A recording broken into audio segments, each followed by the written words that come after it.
Welcome to our channel. Today we how to set up WAF rules in Cloudflare for VPS protection, detailed guide step by step clearly. First, log in to your Cloudflare account.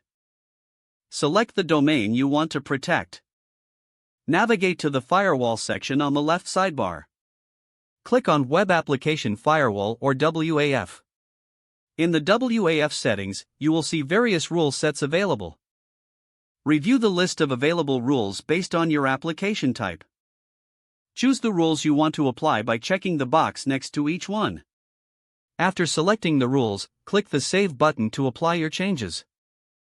Next, scroll down to find the Custom Rules section. Click on Create a Firewall Rule to set up a custom rule. Give your rule a descriptive name.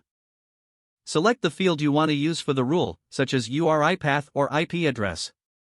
Define the appropriate operator for your rule. Set the condition that must be met for the rule to trigger. Choose the action to take when the rule is triggered, such as block or challenge. Review your rule settings and conditions for accuracy. Click the Deploy or Save button to activate your custom rule. Test the rule to ensure it functions as intended. Adjust the rule as necessary based on your testing results. Monitor your firewall logs for any blocked traffic. Refine your rules periodically to enhance security. Stay updated on best practices for WAF management and rules configuration. If the page does not load, refresh the browser or try again in a private or incognito window. Make sure you are using the correct email address, then retype it carefully to avoid small typos. If your password is not accepted, use the reset option and create a new strong password you can remember.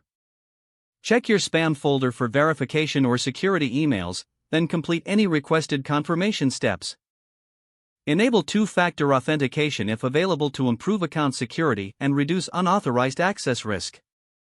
After signing in, review your profile details so your contact information and settings are accurate and current. If you see an error message, note it down and try again after restarting your device and internet connection. Log out when you finish, especially on shared devices, to keep your account and payment information secure. If the page does not load, refresh the browser or try again in a private or incognito window. Don't forget to like this video and subscribe to our channel for more step-by-step tech guides.